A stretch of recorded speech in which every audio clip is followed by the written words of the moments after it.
ഈശോയിൽ ഏറ്റവും സ്നേഹമുള്ള സഹോദരങ്ങളെ, യോഹന്നാൻ്റെ സുവിശേഷ പഠനം ഒരു ദിവസം കൂടി നടത്താൻ കർത്താവ് നമുക്ക് ആയുസ്സും ആരോഗ്യവും അവസരവും നൽകുന്നതിനായി ദൈവത്തെ മഹത്വപ്പെടുത്തുകയും സ്തുതിക്കുകയും ചെയ്യാം. ദൈവം തരുന്ന അപരിമേയമായ ദാനമാണ് അവിടുത്തെ വചനത്തിലേക്ക് നമ്മുടെ ഹൃദയം തിരിക്കാൻ കഴിയുന്നെങ്കിൽ അത് ദൈവത്തിൻ്റെ വലിയ ദാനമാണ്. അതുകൊണ്ട് ഈ അപരിമേയമായ ദാനത്തെ മഹത്വപ്പെടുത്തിക്കൊണ്ട്, ദൈവത്തെ മഹത്വപ്പെടുത്തിക്കൊണ്ട് നമുക്ക് ഇന്നത്തെ എപ്പിസോഡിലേക്ക് പ്രവേശിക്കാം. പരിശുദ്ധ കന്യകാമാതാവിൻ്റെ മധ്യസ്ഥം അപേക്ഷിക്കാം. നന്മ നിറഞ്ഞ മറിയമേ സ്വസ്തി, കർത്താവ് അങ്ങയുടെ കൂടെ, സ്ത്രീകളിൽ അങ്ങ് അനുഗ്രഹിക്കപ്പെട്ടവളാവുന്നു. അങ്ങയുടെ ഉദരത്തിൻ ഫലമായി ഈശോ അനുഗ്രഹിക്കപ്പെട്ടവനാവുന്നു. പരിശുദ്ധ മറിയമേ തമ്പുരാൻ്റെ അമ്മേ, പാപികളായ ഞങ്ങൾക്ക് വേണ്ടി ഇപ്പോഴും എപ്പോഴും ഞങ്ങളുടെ മരണസമയത്തും തമ്പുരാനോട് അപേക്ഷിച്ചു കൊള്ളണമേ. ആമേൻ. പിതാവിൻ്റെയും പുത്രൻ്റെയും പരിശുദ്ധാത്മാവിൻ്റെയും നാമത്തിൽ ആമേൻ. യോഹന്നാൻ്റെ സുവിശേഷം 3-ാം അധ്യായത്തിൻ്റെ 16-ാമത്തെ തിരുവചനം നാം വായിച്ച് വിശദീകരിക്കുകയായിരുന്നു. 16, 17, 18 വാക്യങ്ങൾ നമ്മൾ വിശദീകരിക്കുകയായിരുന്നു. ഒരിക്കൽ കൂടി ആ ഭാഗം വായിച്ച് നമുക്ക് മുന്നോട്ട് പോകാം. യോഹന്നാൻ്റെ സുവിശേഷം 3-ാം അധ്യായം 16-ാം തിരുവചനം. എന്തെന്നാൽ അവനിൽ വിശ്വസിക്കുന്ന ഒരുവനും നശിച്ചു പോകാതെ നിത്യജീവൻ പ്രാപിക്കേണ്ടതിനായി തൻ്റെ ഏകജാതന് നൽകാൻ തക്ക വിധം ദൈവം ലോകത്തെ അത്രമാത്രം സ്നേഹിച്ചു. ഈശോയിൽ ഏറ്റവും പ്രിയപ്പെട്ട സഹോദരങ്ങളെ, അവനിൽ വിശ്വസിക്കുന്നവൻ നശിച്ചു പോകാതിരിക്കാൻ. ഇവിടെ യോഹന്നാൻ വിശ്വസിക്കുക എന്ന പദം, എന്ന വാക്ക് ഉപയോഗിക്കുന്നത് ഒരിക്കൽ വിശ്വസിക്കുക എന്ന അർത്ഥത്തിലല്ല. മറിച്ച് യോഹന്നാൻ ഇവിടെ വിശ്വസിക്കുക എന്ന വാക്ക് ഉപയോഗിക്കുന്നത് വിശ്വസിച്ചുകൊണ്ടേയിരിക്കുക എന്ന അർത്ഥത്തിലാണ്. ഈ യോഹന്നാൻ്റെ സുവിശേഷം എഴുതപ്പെട്ട ഗ്രീക്ക് ഭാഷയിൽ ഈ വാക്ക് ഉപയോഗിച്ചിരിക്കുന്നത് തുടർച്ചയായി വിശ്വസിക്കുക എന്ന അർത്ഥത്തിലാണ്.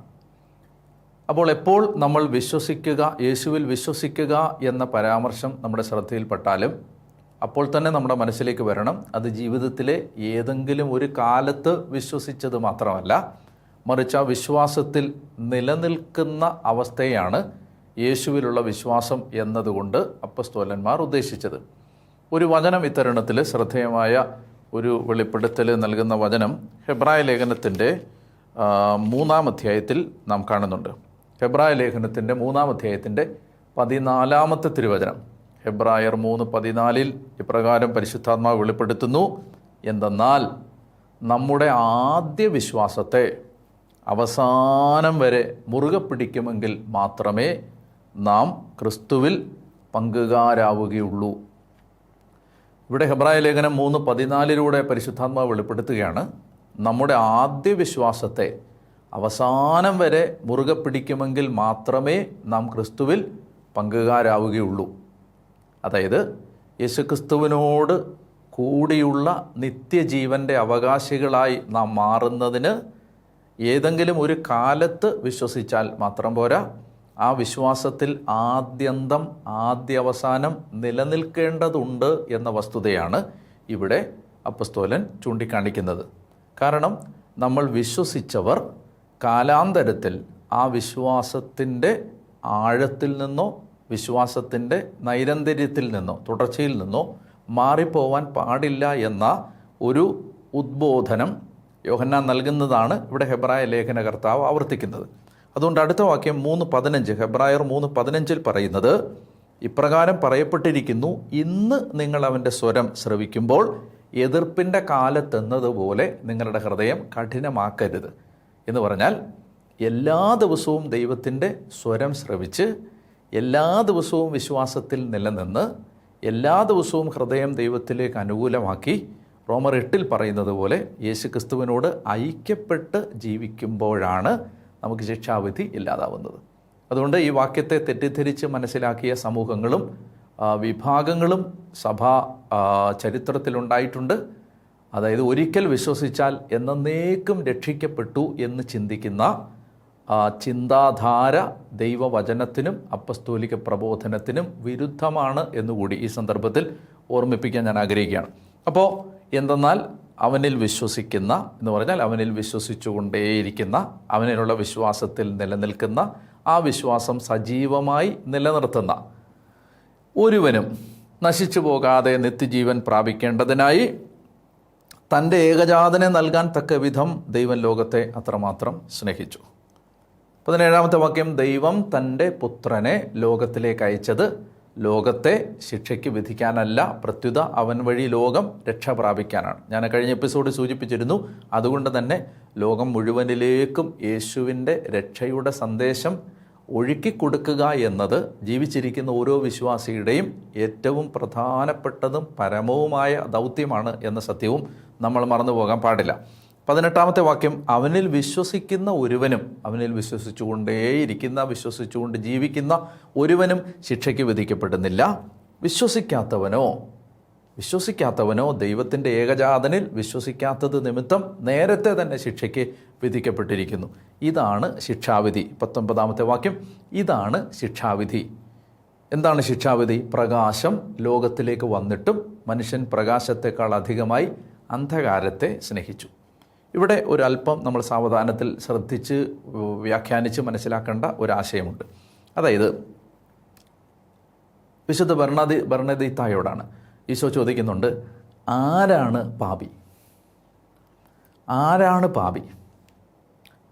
എന്നിട്ട് ഈശോ അതിന് അവളോട് പറയുന്ന ഉത്തരവും ഉപദേശവും ഇതാണ്: ആരാണ് പാപി? പാപം ചെയ്തു പോകുന്നവനല്ല പാപി, പാപത്തെ സ്നേഹിക്കുന്നവനാണ് പാപി. നമ്മൾ ഈ വളരെ ആഴത്തിൽ നമ്മുടെ ഹൃദയത്തിലേക്ക് തിരിഞ്ഞു നോക്കി നമ്മളെ തന്നെ കണ്ടെത്താൻ സഹായിക്കുന്ന മനോഹരമായ ഒരാശയമാണിത്. ആരാണ് പാപി? പാപം ചെയ്തു പോകുന്നവനല്ല, പാപത്തെ സ്നേഹിക്കുന്നവനാണ്. അതായത് ഈ യോഹന്നാൻ 3-ാം അധ്യായത്തിൻ്റെ ഈ ഭാഗം അവസാനിപ്പിക്കുന്നതിന് മുമ്പ് നമ്മോട് പറഞ്ഞു തരാൻ ആഗ്രഹിക്കുന്നത്, പാപത്തെ സ്നേഹിക്കുന്നവന് യേശുവിനെ വേണ്ടാതാവുകയാണ്. പാപത്തെ സ്നേഹിക്കുന്നവന് യേശു ഒരാവശ്യമില്ലാതായി മാറുകയാണ്. പാപത്തെ സ്നേഹിക്കുന്നവൻ യേശുവിൻ്റെ വിലയെ അറിയാതെ പോവുകയാണ്. എന്ന് വെച്ചാൽ ഒരു വ്യക്തി പാപം ചെയ്തു പോയി എന്നതല്ല, മറിച്ച് ഒരു വ്യക്തി പാപത്തെ സ്നേഹിച്ചുകൊണ്ടേയിരിക്കുന്നു. അതാണ് ഈ പറയുന്നത്, പ്രകാശത്തെ സ്നേഹിക്കുന്നതിന് പകരം അന്ധകാരത്തെ സ്നേഹിക്കുന്ന മനുഷ്യൻ്റെ മുമ്പിലെ തികച്ചും ന്യായമായ പരിസമാപ്തിയും അവസാനവുമാണ് ശിക്ഷയ്ക്ക് വിധിക്കപ്പെടുക എന്നത്. ശിക്ഷയ്ക്ക് വിധിക്കപ്പെട്ടത് എന്തുകൊണ്ട്? ശിക്ഷയ്ക്ക് വിധിക്കപ്പെട്ടത് പാപം ചെയ്തതുകൊണ്ടല്ല, പാപത്തെ സ്നേഹിച്ചതുകൊണ്ടാണ്.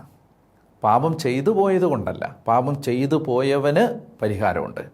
പാപം ചെയ്തു പോയവനും പാപത്തെ സ്നേഹിക്കാതിരിക്കുന്നവനും പാപം ആവർത്തിക്കാതിരിക്കാൻ ആഗ്രഹിക്കുന്നവനും പാപത്തെ വെറുക്കുന്നവനും കുരിശിൽ അവൻ്റെ മോചനത്തിനായി ചിന്തപ്പെട്ട യേശുവിൻ്റെ രക്തം പരിഹാരമായി മാറുന്നുണ്ട്. എന്നാൽ പാപത്തെ സ്നേഹിക്കുന്നവന് ആ പാപസ്നേഹം അവനിൽ നിന്ന് സ്വാഭാവികമായി യേശുവിനെ തിരസ്കരിക്കാനുള്ള ഒരു പ്രവണതയായി രൂപപ്പെടുന്നു. അതാണ് ശിക്ഷാവിധി. അപ്പോൾ അതുകൊണ്ട് നമ്മുടെ പരിശുദ്ധാത്മാവിൻ്റെ നിറവ് ഒരു വ്യക്തിക്ക് ഇദംപ്രഥമായി ഒന്നാമതായി നൽകാൻ ആഗ്രഹിക്കുന്നത് അല്ലെങ്കിൽ നൽകുന്നത് പരിശുദ്ധാത്മാവിൻ്റെ അഭിഷേകം പാപത്തോടുള്ള ഒരു ഇഷ്ടക്കേട്, പാപം ചെയ്യണ്ട എന്ന വിചാരം, പാപം ഒഴിവാക്കാനുള്ള ആഗ്രഹം, പാപം ചെയ്തു പോയാലുള്ള സങ്കടം, പാപത്തെ ഓർച്ചുള്ള ആകുലത, പാപിയാണല്ലോ എന്ന വിലാപം, ഇതെല്ലാമാണ് പരിശുദ്ധാത്മ അഭിഷേകത്തിലൂടെ ഒരു വ്യക്തിക്ക് ദാനമായി ലഭിക്കുന്നത്. അപ്പോൾ ഇതാണ്, ഈ ആശയമാണ് അദ്ദേഹം പ്രകാശം അന്ധകാരം എന്നീ രണ്ട് എതിർ അർത്ഥമുള്ള സൂചനകളിലൂടെ വിശദീകരിക്കാൻ ശ്രമിക്കുന്നത്. നമുക്ക് വായിക്കാം. ഇതാണ് ശിക്ഷാവിധി. പ്രകാശം ലോകത്തിലേക്ക് വന്നിട്ടും മനുഷ്യൻ പ്രകാശത്തെക്കാൾ അധികമായി അന്ധകാരത്തെ സ്നേഹിച്ചു. അന്ധകാരത്തെ സ്നേഹിച്ചു എന്ന് പറഞ്ഞാൽ പാപത്തെ സ്നേഹിച്ചു. പാപത്തെ സ്നേഹിച്ചു, യേശുവിനെ വെറുത്തു. യേശുവിനെ സ്നേഹിച്ചു, പാപത്തെ വെറുത്തു. ഇതിങ്ങനെയാണ് പോകുന്നത്. ഒരിക്കലും കൂട്ടിമുട്ടാത്ത രണ്ട് വരകളാണിത്. സമാന്തര ദിശയിൽ സംഭവിക്കുന്ന, ഒരിക്കലും സംഗമിക്കാത്ത രണ്ട് വരകളാണിത്, പാപവും യേശുവും. അതുകൊണ്ട് ഒരാൾ പാപത്തെ സ്നേഹിക്കുമ്പോൾ അയാൾക്ക് യേശുവിനെ വേണ്ടാതാവുന്നു. ഒരാൾ യേശുവിനെ സ്നേഹിക്കുമ്പോൾ അയാൾക്ക് പാപം വേണ്ടാതാവുന്നു. ഇത് മ്യൂച്വലി എക്സ്ക്ലൂസീവായ രണ്ട് യാഥാർത്ഥ്യങ്ങളാണ്, യേശുവും പാപവും. അപ്പോൾ അതുകൊണ്ട് പറയുകയാണ്, ഇതാണ് ശിക്ഷാവിധി. പ്രകാശം ലോകത്തിലേക്ക് വന്നിട്ടും മനുഷ്യൻ പ്രകാശത്തെക്കാൾ അധികമായി അന്ധകാരത്തെ സ്നേഹിച്ചു. എന്നിട്ട് പറയുകയാണ്, കാരണം അവരുടെ പ്രവൃത്തികൾ തിന്മ നിറഞ്ഞതായിരുന്നു. കാരണം അപ്പോസ്തലൻ പറയുകയാണ്, കാരണം അവർ സ്നേഹിച്ചത് പാപത്തെയായിരുന്നു. അതുകൊണ്ട് അവരെന്ത് ചെയ്യുന്നു? തിന്മ പ്രവർത്തിക്കുന്നവൻ പ്രകാശത്തെ വെറുക്കുന്നു. ഇത് ഇത് ഇത് ഇനി അതിന് വിശദീകരണം ആവശ്യമില്ല. പാപത്തെ സ്നേഹിക്കുന്നവൻ ക്രിസ്തുവിനെ വെറുക്കുന്നു. പാപത്തെ സ്നേഹിക്കുന്നവന് ക്രിസ്തുവിനെ വേണ്ടതാവുന്നു. അതാണ് പറയുന്നത്, തിന്മ പ്രവർത്തിക്കുന്നവൻ പ്രകാശമായ യേശുവിനെ വെറുക്കുന്നു. അവൻ്റെ പ്രവൃത്തികൾ വെളിപ്പെടാതിരിക്കുന്നതിന് അവൻ വെളിച്ചത്തിലേക്ക് വരുന്നില്ല. എന്ന് പറഞ്ഞാൽ അവന് പാപത്തിൽ നിർബാധം തുടരേണ്ടതുള്ളത് കൊണ്ട് അവൻ യേശുവിലേക്ക് വരുന്നില്ല. കൃത്യമാണ്. ഇപ്പോൾ കാര്യങ്ങൾ വ്യക്തമാവുന്നു എന്ന് വിചാരിക്കുന്നു. അതായത് അവന് പ്രകാശം വേണ്ട. എന്തുകൊണ്ട്? അവൻ അന്ധകാരത്തെ സ്നേഹിക്കുന്നു. ഇരുട്ടിനെ സ്നേഹിക്കുന്നവൻ വെളിച്ചത്തെ ഭയപ്പെടുന്നു. ഇരുട്ടിനെ സ്നേഹിക്കുന്നവന് വെളിച്ചം ഒരു ഭയമായി മാറുന്നു. അപ്പോൾ ക്രിസ്തുവിലേക്ക് ഒരാൾ എത്തുന്നതേയില്ല. എന്താണ് ക്രിസ്തുവിലേക്ക് എത്താത്തതിൻ്റെ കാരണം? പാപം ഉപേക്ഷിക്കാനും പാപത്തെ സ്നേഹിക്കാതിരിക്കാനും നിരന്തരം ഓർമ്മിപ്പിക്കുന്ന ആളാണ് യേശു. പ്രകാശം ലോകത്തിലേക്ക് വന്നിട്ടും മനുഷ്യൻ പ്രകാശത്തെക്കാൾ അധികമായി അന്ധകാരത്തെ സ്നേഹിച്ചു. കാരണം അവരുടെ പ്രവൃത്തികൾ തിന്മ നിറഞ്ഞതായിരുന്നു. തിന്മ പ്രവർത്തിക്കുന്നവൻ പ്രകാശത്തെ വെറുക്കുന്നു.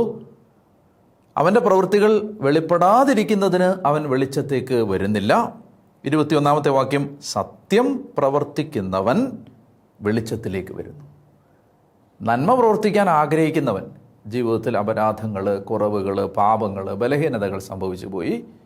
ഞാൻ ബലഹീനനാണ്, എൻ്റെ ശരീരം ബലഹീന പ്രകൃതമാണ്, ഞാൻ പാപം ചെയ്തു പോകുന്ന ഒരാളാണ്, പക്ഷെ എനിക്ക് പാപം വേണ്ട, എനിക്ക് പാപത്തിൽ നിന്ന് പുറത്തു വരണം, ഞാൻ ചെയ്യുന്ന പാപം എനിക്ക് ആഗ്രഹമില്ലാത്തതാണ്, ഞാൻ ആഗ്രഹിക്കുന്ന നന്മ എനിക്ക് ചെയ്യാൻ പറ്റുന്നില്ല, ഞാൻ പാപിയാണ്, അതുകൊണ്ട് ഈ പാപമാകുന്ന അന്ധകാരത്തിൽ നിന്ന് എനിക്ക് പുറത്തേക്ക് വരണം എന്ന് ആഗ്രഹിക്കുന്നവനാണ് യേശുവാകുന്ന വെളിച്ചത്തിലേക്ക് വരുന്നതും വരാൻ സാധിക്കുന്നതും. പറയുകയാണ്, സത്യം പ്രവർത്തിക്കുന്നവൻ വെളിച്ചത്തിലേക്ക് വരുന്നു. അങ്ങനെ അവൻ്റെ പ്രവൃത്തികൾ ദൈവ ഐക്യത്തിൽ ചെയ്യുന്നവയാണ് എന്ന് വെളിപ്പെടുകയും ചെയ്യുന്നു. അതായത് അങ്ങനെ ചെയ്യുമ്പോൾ അവൻ്റെ പ്രവൃത്തികൾ ദൈവ ഐക്യത്തിൽ എന്ന് പറഞ്ഞാൽ അവന് ദൈവത്തോട് ചേർന്ന് ജീവിക്കാനുള്ള ആഗ്രഹത്തിൻ്റെ ബഹിർസ്ഫുരണമാണ്, അതിൻ്റെ പ്രകടനമാണ് യേശുവിലുള്ള ഒരാളുടെ വിശ്വാസം. യേശുവിനെ ഒരാൾ ഏറ്റുപറയുന്നത്, എനിക്ക് വെളിച്ചത്തിലേക്ക് വരണം, എനിക്ക് ദൈവത്തോട് ചേർന്ന് ജീവിക്കണം, ദൈവ ഐക്യത്തിൽ ജീവിക്കണം.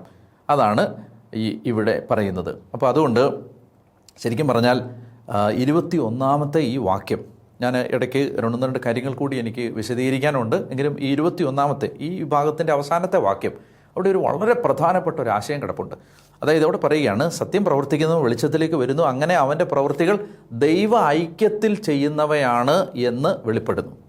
3:21 പറയുകയാണ്, പ്രവൃത്തികൾ ദൈവ ഐക്യത്തിൽ ചെയ്യുന്ന പ്രവൃത്തികൾ.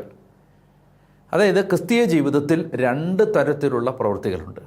ഒന്ന് നിർജീവ പ്രവൃത്തി, അല്ലെങ്കിൽ ജഡത്തിൻ്റെ പ്രവൃത്തി, അല്ലെങ്കിൽ ജഡത്തിൽ മനുഷ്യൻ ചെയ്യുന്ന പ്രവൃത്തി എന്ന് പറഞ്ഞാൽ കൃപയുടെ സഹായം കൂടാതെ മനുഷ്യൻ ചെയ്യുന്ന പ്രവൃത്തിയാണ് നിർജീവ പ്രവൃത്തി, ഡെഡ് വർക്ക്, അല്ലെങ്കിൽ ജഡത്തിൻ്റെ പ്രവൃത്തി, the work of the flesh. അപ്പോൾ അതെന്താണ്? അത് ഒരു വ്യക്തി ദൈവകൃപയുടെ, യേശുവിലൂടെ ലോകത്തിന് പിതാവ് തന്ന കൃപയുടെ സഹായം കൂടാതെ, പരിശുദ്ധാത്മാവിൻ്റെ സഹായം കൂടാതെ തീരുമാനത്തിൽ നിന്നും, ഒരു വ്യക്തിയുടെ പരിശ്രമത്തിൽ നിന്നും ഒരു വ്യക്തി ചെയ്യുന്ന പ്രവൃത്തിയുടെ പേരാണ് ഈ ജഡത്തിലെ പ്രവൃത്തി, അല്ലെങ്കിൽ നിർജീവ പ്രവൃത്തി. എന്നാൽ A Christian act is always an act compelled, assisted, helped by the Holy Spirit. അത് ആത്മാവിൽ നിന്ന് വരുന്ന പ്രവൃത്തിയാണ്, ദൈവ ഐക്യത്തിൽ നിന്ന് വരുന്ന പ്രവൃത്തിയാണ്. ലോകത്തെ ഒരു നിർജീവ പ്രവൃത്തിക്കും നമുക്ക് പുണ്യം സമ്പാദിച്ചു തരാനോ നമ്മളെ ദൈവത്തിലെത്തിക്കാനോ സ്വർഗത്തിലെത്തിക്കാനോ ഉള്ള കഴിവില്ല. ഇത് സുവിശേഷത്തിൻ്റെ ഏറ്റവും അടിസ്ഥാന പ്രമാണങ്ങളിലൊന്നാണ്. അതായത് മനുഷ്യൻ ജഡത്തിൽ ചെയ്യുന്ന ഒരു പ്രവൃത്തിക്കും മനുഷ്യന് നിത്യജീവൻ അവകാശമാക്കി തരാനുള്ള കഴിവില്ല. മനുഷ്യൻ ജഡത്തിൽ ചെയ്യുന്ന ഒരു പ്രവൃത്തിക്കും മനുഷ്യന് നിത്യജീവൻ നേടിത്തരാനുള്ള കഴിവില്ല. എന്തുകൊണ്ടാണത്? ഈ ജഡത്തിൽ ചെയ്യുന്ന എല്ലാ പ്രവൃത്തികളും മലിനമാണ്. ആ പ്രവൃത്തികളെ വേദപുസ്തകം ബൈബിൾ വിളിക്കുന്നത് മലിന വസ്ത്രം എന്നാണ്. ഫിൽത്തി ക്ലോത്ത്, ഫിൽത്തി റാഗ്, മലിന വസ്ത്രം എന്നാണ്. ലൂക്ക 16 അത്തരം പ്രവൃത്തികൾ ചെയ്യുന്നവരെ, നല്ല പ്രവൃത്തികൾ ചെയ്യുന്നവരെന്ന് അവകാശപ്പെടുന്നവരെ ഈശോ വിളിക്കുന്നത് നികൃഷ്ടർ എന്നാണ്. മനുഷ്യൻ്റെ മുമ്പിൽ നിങ്ങൾ ചെയ്യുന്ന പ്രവൃത്തികൾ ഉത്കൃഷ്ടമാണ്, ദൈവത്തിൻ്റെ കണ്ണിൽ അത് നികൃഷ്ടമാണ്, മ്ലേച്ഛമാണ്, അബോമിനേഷൻ, മ്ലേച്ഛം. അപ്പോൾ അതുകൊണ്ട് നമ്മൾ മനസ്സിലാക്കേണ്ട ഒരു സംഗതി, ജഡത്തിൽ ചെയ്യുന്ന പ്രവൃത്തികളെല്ലാം തന്നെ ക്രിസ്തീയ പ്രവൃത്തികളല്ല. എന്താണ് ഒരു ക്രിസ്തീയ പ്രവൃത്തി? എന്താണ് ദൈവ ഐക്യത്തിൽ ചെയ്യുന്ന പ്രവൃത്തി? കൃപയുടെ സഹായത്തോടെ ചെയ്യുന്ന ക്രിസ്തീയ പ്രവൃത്തികളെയാണ്, അല്ലെങ്കിൽ ആത്മാവിൽ ഒരു മനുഷ്യൻ ചെയ്യുന്ന, ആത്മാവിൻ്റെ പ്രേരണയിൽ, പരിശുദ്ധാത്മാവിൻ്റെ നിയന്ത്രണത്തിൽ, പരിശുദ്ധാത്മാവിൻ്റെ സഹായത്തിൽ, യേശുവിനോടുള്ള സ്നേഹത്തെ പ്രതി ഒരു വ്യക്തി ചെയ്യുന്ന പ്രവൃത്തികൾ. അത് നല്ല പ്രവൃത്തികൾ. ആ നല്ല പ്രവൃത്തികളെ വിളിക്കുന്ന പേരാണ് ദൈവ ഐക്യത്തിൽ ചെയ്യുന്ന പ്രവൃത്തി. ഇതിൻ്റെ പേരാണ് ആത്മീയ പ്രവൃത്തി. അതാണ് ഒരു സ്പിരിച്വൽ ആക്ട്. ബാക്കി എല്ലാം ജഡത്തിലെ പ്രവൃത്തികളാണ്. ജഡത്തിലെ ഒരു പ്രവൃത്തിയും, ഇപ്പം നിങ്ങൾക്ക് ഉദാഹരണത്തിന്, ഞാൻ എൻ്റെ ഒരു അഹങ്കാരത്തെ ശമിപ്പിക്കാനോ, ഞാനൊരു വലിയ ആളാണെന്ന് കാണിക്കാനോ, മറ്റുള്ളവരുടെ മുമ്പിൽ ഞാൻ ഒരു നല്ല പിള്ള ചമയാനോ, അല്ലെങ്കിൽ മറ്റുള്ളവരെന്നെക്കുറിച്ച് നല്ലത് പറയാനോ ഞാൻ ഒരു നിർധന കുടുംബത്തെ സഹായിക്കുന്നു എന്ന് വിചാരിക്കാം. ആ നിർധന കുടുംബത്തെ സഹായിച്ചതിന് എൻ്റെ മോട്ടിവേഷൻ എൻ്റെ ജഡത്തെ പ്രസാദിപ്പിക്കുക, എൻ്റെ ജഡത്തിലെ കാമനകളെ, ആഗ്രഹങ്ങളെ, അംഗീകാരത്തിനും പ്രശസ്തിക്കും പേരിനും ഒക്കെയുള്ള ആഗ്രഹത്തെ പ്രസാദിപ്പിക്കാനാണ് ഞാൻ ഒരു വ്യക്തിയെ സഹായിക്കുന്നതെങ്കിൽ അത് ദാറ്റ് ഈസ് എ പ്യുവർലി അതൊരു ആക്ട് ഓഫ് ദി ഫ്ലഷാണ്. അതൊരു ജഡിക പ്രവൃത്തിയാണ്. അതിന് നമുക്ക് ദൈവരാജ്യം നേടിത്തരാൻ പറ്റില്ല. അതിന് പുണ്യമില്ല. എന്നാൽ പുണ്യം കൊണ്ടുവരുന്ന, അല്ലെങ്കിൽ നമുക്ക് പുണ്യമായി മാറുന്ന, വെർച്യുവായിട്ട് മാറുന്ന പ്രവൃത്തി എന്ന് പറയുന്നത്, ഈശോ പറഞ്ഞു, എനിക്ക് വിശന്നു, നീ എനിക്ക് ഭക്ഷിക്കാൻ തന്നു, എനിക്ക് ദാഹിച്ചു, കുടിക്കാൻ തന്നു, നഗ്നനായിരുന്നു, നീ എന്നെ ഉടുപ്പിച്ചു, ഞാൻ കാരാഗ്രഹത്തിലായിരുന്നു, സന്ദർശിച്ചു, ഞാൻ പരദേശിയായിരുന്നു, എന്നെ സ്വീകരിച്ചു. അപ്പോൾ അവർ ചോദിക്കുന്നു, ഞങ്ങൾ നിന്നെ എപ്പോഴാണ് നഗ്നനായിരുന്നപ്പോൾ ഉടുപ്പിച്ചതും, വിശന്നപ്പോൾ ഭക്ഷണം തന്നതും, ദാഹിച്ചപ്പോൾ കുടിക്കാൻ തന്നതും, പരദേശിയായിരുന്നപ്പോൾ സ്വീകരിച്ചതും, കാരാഗ്രഹത്തിൽ വന്ന് കണ്ടതും? അപ്പോൾ ഈശോ പറയുന്നു, എൻ്റെ എളിയ സഹോദരന്മാരിൽ ഒരുവന് നിങ്ങളിത് ചെയ്തു കൊടുത്തപ്പോൾ, അത് ചെയ്തത് എളിയ സഹോദരന്മാരിൽ ഒരുവന് യേശുവിന് ചെയ്തു കൊടുക്കുന്നത് പോലെ ചെയ്തു കൊടുത്ത ഒരു പ്രവൃത്തിയുടെ പേരാണ്. അതാണ് ദൈവരാജ്യത്തിലെ അവസാനത്തെ ചോദ്യാവലി. ദൈവരാജ്യത്തിലേക്ക് പ്രവേശിക്കാൻ ഒരു മനുഷ്യനെ യോഗ്യയാക്കുന്ന അവസാനത്തെ പരീക്ഷയുടെ അവസാനത്തെ ചോദ്യങ്ങൾ ഈ സ്നേഹത്തിൻ്റെ ദൈവ ഐക്യത്തിൽ ചെയ്ത പ്രവൃത്തികൾ നമ്മളിൽ രൂപപ്പെട്ടോ വെളിപ്പെട്ടോ എന്നുള്ളതാണ്. അപ്പോൾ അതുകൊണ്ട് അതൊരു വളരെ പ്രധാനപ്പെട്ട ആശയമായതുകൊണ്ട് ഞാൻ സമയമെടുത്തത് വിശദീകരിക്കുന്നത്, സത്യം പ്രവർത്തിക്കുന്നത് യേശുവിലേക്ക് വരുന്ന ഒരു വ്യക്തിക്ക് മാത്രമേ ഈ കൃപാവരത്തിൻ്റെ സഹായത്തോടു കൂടിയുള്ള ദൈവ ഐക്യത്തിൽ ചെയ്യുന്ന പ്രവൃത്തികൾ ചെയ്യാൻ പറ്റൂ. ബാക്കി ലോകത്തുള്ള ഒരു നന്മ പ്രവൃത്തിയെയും ദൈവരാജ്യം അവകാശപ്പെടുത്താൻ പറ്റുന്ന നന്മ പ്രവൃത്തികളായി ദൈവം തിരുവചനത്തിലൂടെ അംഗീകരിക്കുന്നില്ല. അതുകൊണ്ട് കുറേ നല്ല പ്രവൃത്തികൾ ചെയ്യുന്നവരെല്ലാം സ്വർഗത്തിൽ പോകും എന്ന ധാരണ ദൈവവചന വിരുദ്ധമാണ്. യേശുക്രിസ്തുവിലൂടെ മാത്രമേ, ക്രിസ്തുവിലൂടെ വെളിപ്പെട്ട കൃപാവരത്തിൻ്റെ സഹായത്തിലൂടെ മാത്രമേ ഒരു വ്യക്തി ദൈവരാജ്യത്തിൽ പ്രവേശിക്കുന്നുള്ളൂ. ഇതിനകത്തൊക്കെ യാതൊരു അർത്ഥശങ്കയോ സന്ദേഹമോ യാതൊരു കൺഫ്യൂഷനോ ആശയക്കുഴപ്പമോ ആർക്കും ഉണ്ടാവാൻ പാടില്ല. കുറേ നന്മ പ്രവൃത്തികൾ ചെയ്യുന്നവരെല്ലാം സ്വർഗത്തിൽ പോകും എന്ന് പറഞ്ഞാൽ അത് തെറ്റാണ് എന്ന് പറയുന്ന പുസ്തകമാണ് ബൈബിൾ. ഒരാളുടെ ജീവിതത്തിൽ കുറേ നല്ല പ്രവൃത്തികൾ ഉള്ളതുകൊണ്ട് അയാൾ ദൈവരാജ്യം അവകാശമാക്കും എന്ന് ബൈബിൾ പഠിപ്പിക്കുന്നില്ല. അങ്ങനെയാണെങ്കിൽ യേശുവിൻ്റെ കുരിശുമരണത്തിൻ്റെ ആവശ്യമില്ല. കുറേ ആളുകൾ അവരവർക്ക് കിട്ടുന്ന പ്രേരണ അനുസരിച്ച് കുറേ നന്മ പ്രവൃത്തി ചെയ്ത് സ്വർഗത്തിൽ പോയാൽ മതിയായിരുന്നു. അപ്പോൾ യേശുവിൻ്റെ കുരിശുമരണത്തിന് പ്രസക്തിയില്ല. യേശു കുരിശിൽ മരിച്ചതിന് വിലയില്ല. അനേകം ആളുകൾ തെറ്റിദ്ധരിച്ച് വെച്ചിരിക്കുന്നത് നമ്മൾ എന്തൊക്കെയോ കുറേ നല്ല പ്രവൃത്തി ചെയ്താൽ സ്വർഗത്തിൽ പോകുന്നതാണ്. അത് തെറ്റാണ്. നല്ല പ്രവൃത്തികൾ 100% പ്രവൃത്തികൾ നമ്മളിൽ രൂപപ്പെട്ടേ പറ്റൂ. എന്നാൽ ആ പ്രവൃത്തി ജഡത്തിൽ നിന്ന് വരുന്നൊരു പ്രവൃത്തിയല്ല. അത് കൃപാവരത്തിൻ്റെ സഹായത്തോടെ ഒരു മനുഷ്യനെ സംഭവിക്കുന്ന, യേശുവിൻ്റെ സഹായത്തോടെ ഒരു മനുഷ്യനെ സംഭവിക്കുന്ന പ്രവൃത്തിയാണ്. അപ്പോൾ അതുകൊണ്ട് അതിനെക്കുറിച്ച് കൃത്യമായ ധാരണകൾ ഉണ്ടാവുക. അതാണ് ഒരു കാര്യം ഈ 21-ാമത്തെ വാക്യവുമായി ബന്ധപ്പെട്ട് നിങ്ങളോട് പങ്കുവെക്കണമെന്ന് ഞാൻ ആഗ്രഹിച്ച ഒരു കാര്യം. മറ്റൊന്ന്, നമ്മൾ താഴേക്ക് പോകുന്നതിന് മുമ്പായിട്ട് നമ്മൾ മനസ്സിലാക്കേണ്ട ഒന്ന് രണ്ട് ആശയങ്ങൾ കൂടി ഈ ഭാഗത്ത് ഒന്ന് വിശദീകരിച്ചിട്ട് ഞാൻ ഈ ഭാഗം അവസാനിപ്പിക്കാം. അപ്പോൾ അതുകൊണ്ട് ഇവിടെ നമ്മൾ കാണുന്നത് സത്യത്തിലേക്ക് ഒരാൾ വരുന്നില്ല, പ്രകാശത്തിലേക്ക് വരുന്നില്ല. വരാത്തതിൻ്റെ കാരണം എന്താണ്? അയാൾ പാപത്തെ സ്നേഹിക്കുന്നത് കൊണ്ടാണ്. അതാണ് നമ്മൾ 19-ാമത്തെ വാക്യത്തിൽ 20-ാമത്തെ വാക്യത്തിൽ കണ്ട്, തിന്മ പ്രവർത്തിക്കുന്നവൻ പ്രകാശത്തെ വെറുക്കുന്നു, അവൻ്റെ പ്രവൃത്തികൾ വെളിപ്പെടാതിരിക്കുന്നതിന് അവൻ വെളിച്ചത്തിലേക്ക് വരുന്നില്ല. അപ്പോൾ വെളിച്ചത്തിലേക്ക് വരാതിരിക്കുന്നതിൻ്റെ കാരണം എന്താണെന്നാണ് പറഞ്ഞത്? അവൻ പാപത്തെ സ്നേഹിക്കുന്നതാണ്. ഇതാണ് ഈ റോമാലേഖനം 1-ാം അധ്യായം 18-ാമത്തെ വാക്യത്തിൽ പൗലോസ് ശ്ലീഹ ഇതിനെ വേറൊരു വചനം കൊണ്ട് വിശദീകരിക്കുന്നുണ്ട്. അതായത് അവർ തങ്ങളുടെ അനീതിയിൽ സത്യത്തെ തളച്ചിട്ടു. അവർ തങ്ങളുടെ അനീതിയിൽ സത്യത്തെ തളച്ചിട്ടു എന്ന് പറഞ്ഞാൽ അവർക്ക് സത്യം വേണ്ട. കാരണം എന്താണ്? അനീതി പ്രവർത്തിക്കുന്നത് കൊണ്ട്, അനീതിയിൽ നിലനിൽക്കാൻ ആഗ്രഹിക്കുന്നുണ്ട്. ഈ പാപത്തിൽ നിന്ന് ഒരിക്കലും പുറത്തു വരാൻ ആഗ്രഹിക്കാത്തത് കൊണ്ടും പാപത്തെ സ്നേഹിക്കുന്നത് കൊണ്ടും സത്യത്തെ ഈ അനീതിയിൽ തളച്ചിട്ടു. അതാണ് റോമർ 1:18 ഇതിനോട് ചേർത്ത് വായിക്കാവുന്ന ഒരു വചനമാണ്. In there wickedness they suppressed the truth is Jesus. In there wickedness they suppressed the truth and the suppress the truth is Jesus Christ. അപ്പോൾ അതാണ് അവിടെ അതുമായി ബന്ധപ്പെട്ട മറ്റൊരു ചിന്ത. ഇനി ഒരു കാര്യം കൂടി ഞാൻ പറയുന്നത്, ഇവിടെ നമ്മൾ പറയുന്നു നിരന്തരമായ വിശ്വാസത്തിൽ നിലനിന്നാൽ മാത്രമേ നമ്മൾ ദൈവരാജ്യത്തിൽ അവകാശമായി മാറുകയുള്ളൂ. ഇവിടെ നമ്മൾ വളരെ പ്രധാനപ്പെട്ട ഒരു കാര്യം മനസ്സിലാക്കേണ്ടത്, ഞാൻ കഴിഞ്ഞ എപ്പിസോഡിൽ അത് വായിച്ചിരുന്നു. അതായത് കാറ്റക്കിസം 153-ാമത്തെ ഖണ്ഡികയിൽ വ്യക്തമായിട്ടൊരു കാര്യം പഠിപ്പിക്കുന്നുണ്ട്. Catechism of the Catholic church, കത്തോലിക്ക സഭയുടെ മതബോധന ഗ്രന്ഥം 153-ാമത്തെ ഖണ്ഡികയിൽ വളരെ വ്യക്തമായിട്ടൊരു കാര്യം പഠിപ്പിക്കുന്നുണ്ട്. Faith is A gift. വിശ്വാസം ഒരു ദാനമാണ്. വിശ്വാസം ഒരു പ്രകൃത്യാതീത ദാനമാണ്. അതുകൊണ്ട് ഈ ദാനം, ഞാൻ പിന്നീട് അത് കൂടുതൽ വിശദീകരിക്കാം, ഈ ദാനം, വിശ്വാസമാകുന്ന ദാനം നമുക്ക് ലഭിക്കുന്നതിന് നാം പ്രാർത്ഥിക്കണം, മറ്റുള്ളവർക്ക് ലഭിക്കാനും പ്രാർത്ഥിക്കണം.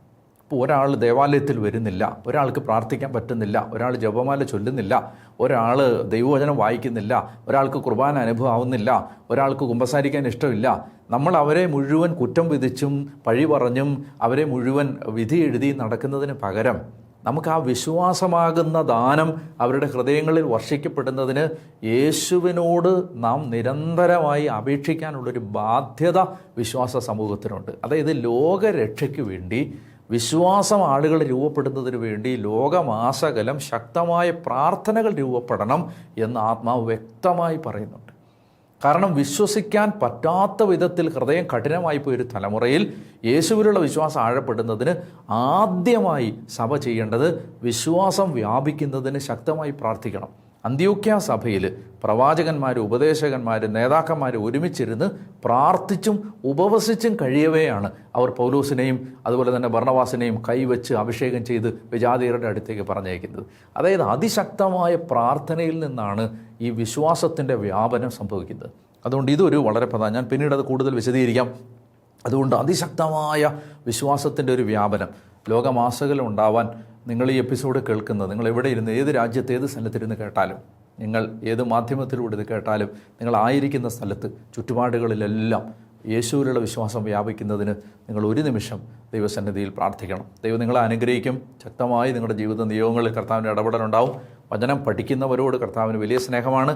അത്തിമരത്തിൻ്റെ ചൂട്ടിൽ വെച്ച് നിന്നെ ഞാൻ കണ്ടു എന്ന് നഥാന്യയോട് പറഞ്ഞ കർത്താവ് ഈ വചനം പഠിക്കുന്ന നിന്നെയും കാണുന്നുണ്ട്. കർത്താവ് അപ്രീഷിയേറ്റ് ചെയ്യുന്നുണ്ട്. ദൈവം അനുഗ്രഹിക്കട്ടെ. വലിയ സ്നേഹത്തോടും സന്തോഷത്തോടും കൂടി നമുക്ക് തുടർന്നുള്ള അധ്യായങ്ങൾ പഠിക്കാനായിട്ട് ഒരുങ്ങാം. പരസ്പരം പ്രാർത്ഥിക്കാം. എനിക്ക് വേണ്ടിയും പ്രാർത്ഥിക്കണം. ദൈവം നിങ്ങളെല്ലാവരെയും അനുഗ്രഹിക്കട്ടെ. പിതാവിൻ്റെയും പുത്രൻ്റെയും പരിശുദ്ധാത്മാവിൻ്റെയും നാമത്തിൽ ആമേൻ.